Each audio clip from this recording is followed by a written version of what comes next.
ഒരു സ്വഹാബി വരെയും കടന്നു വരുന്നു. അസ്സലാമു അലൈക്കും. നബി സല്ലല്ലാഹു അലൈഹി വസല്ലം തങ്ങൾ സലാം മടക്കി വഅലൈക്കും അസ്സലാം. ആ സ്വഹാബി ആ സദസ്സിലിരുന്നു. അപ്പോൾ നബി സല്ലല്ലാഹു അലൈഹി വസല്ലം തങ്ങൾ സ്വഹാബത്തിനോട് പറഞ്ഞു 10. അടുത്ത സമയം മറ്റൊരു സ്വഹാബി കടന്നു വരുന്നു. അസ്സലാമു അലൈക്കും വറഹ്മത്തുള്ളാഹി.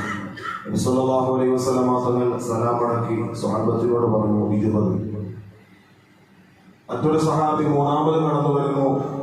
സദസ്സിനോട് അസ്സലാമു അലൈക്കും വറഹ്മത്തുള്ളാഹി വബറകാതുഹു എന്ന് പറഞ്ഞു. നബി സല്ലല്ലാഹു അലൈഹി വസല്ലം തങ്ങൾ സ്വഹാബത്തും സലാം മടക്കി സ്വഹാബത്തിനോട് പറഞ്ഞു 30. എന്താ മനസ്സിലായത്? എന്ത് മനസ്സിലായത്? അസ്സലാമു അലൈക്കും എന്ന് സലാം പറഞ്ഞ സ്വഹാബിക്ക് നബി സല്ലല്ലാഹു അലൈഹി വസല്ലം തങ്ങൾ കൊടുത്ത മാർക്ക് എത്രയാണ്? എത്ര മാർക്കാണ് കൊടുത്തത്? 10 മാർക്ക്. അസ്സലാമു അലൈക്കും എന്ന് നമ്മൾ നോർമലി അസ്സലാമു അലൈക്കും എന്ന് മാത്രം പറഞ്ഞാൽ കിട്ടുന്ന പ്രതിഫലം 10.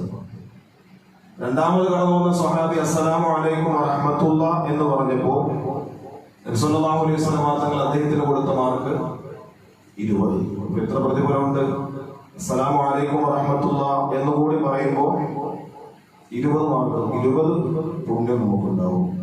മൂന്നാമത്തെ സ്വഹാബി വരെ കടന്നു വന്നിട്ട് അസ്സലാമു അലൈക്കും വറഹ്മത്തുള്ളാഹി വബറകാതുഹു എന്ന് കൂടി പറഞ്ഞു. അപ്പോൾ നബി സല്ലല്ലാഹു അലൈഹി വസല്ലം തങ്ങൾ അദ്ദേഹത്തിന് കൊടുത്ത മാർക്ക് 30.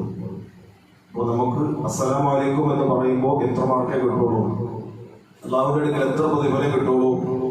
10 പ്രതിഫലം കിട്ടുള്ളൂ. അസ്സലാമു അലൈക്കും വറഹ്മത്തുള്ളാഹി എന്ന് കൂടി ചേർത്താൽ 20. അതിനോടൊപ്പം വബറകാതുഹു എന്ന് കൂടി ചേർത്താൽ 30. അത് പരിശുദ്ധ ഇസ്ലാമിന്റെ അഭിവാദനത്തിന്റെ പുണ്യത്തിന്റെ പ്രതിഫലം. അല്ലാഹു തആല തൗഫീഖ് നൽകി അനുഗ്രഹിക്കുമാറാകട്ടെ. അതുപോലെ സലാം അടക്കുമ്പോൾ വിശുദ്ധ ഖുർആൻ സൂചിപ്പിച്ചതുപോലെ നിങ്ങളോട് പറയുന്നതിനേക്കാൾ മെച്ചമായിട്ട് നിങ്ങൾ പറയണമെന്നാണ്. ഒരാൾ അസ്സലാമു അലൈക്കും എന്ന് നമ്മോട് സലാം പറഞ്ഞാൽ അതിനേക്കാൾ മെച്ചമായത് കൊണ്ട് നിങ്ങൾ അയാളോട് പ്രതികരിക്കണം. ഇങ്ങനെ വഅലൈക്കും അസ്സലാം വറഹ്മത്തുള്ളാഹി, അല്ലെങ്കിൽ വഅലൈക്കും അസ്സലാം വറഹ്മത്തുള്ളാഹി വബറകാതുഹു. കാരണം ഇതിൽ ഓരോന്നിനും പ്രതിഫലം അല്ലാഹുവിന്റെ ഹബീബായ നബി സല്ലല്ലാഹു അലൈഹി വസല്ലം തങ്ങൾ നമുക്ക് വാഗ്ദാനം ചെയ്തിട്ടുണ്ട്. അല്ലാഹു അത്തരത്തിൽ എല്ലാ നന്മകളിലും മുന്നേറാൻ സൗഭാഗ്യം നൽകി അനുഗ്രഹിക്കുമാറാകട്ടെ. നമ്മളെല്ലാ നന്മകളും അല്ലാഹു സ്വീകരിക്കുകയും വീഴ്ചകളും പാപങ്ങളും കുറവുകളും അല്ലാഹു പുറത്തു മാപ്പാക്കുകയും ചെയ്യുമാറാകട്ടെ. നമ്മെ സഹായിക്കുന്ന ഈ മഹല്ലിനെ സഹായിക്കുന്ന എല്ലാവർക്കും അവരുടെ കുടുംബാദികൾക്കും അല്ലാഹു ഖൈറും ബറക്കത്തും നൽകി അനുഗ്രഹിക്കുമാറാകട്ടെ. വആഖിറു ദഅ്വാനാ അൽഹംദുലില്ലാഹി റബ്ബിൽ ആലമീൻ.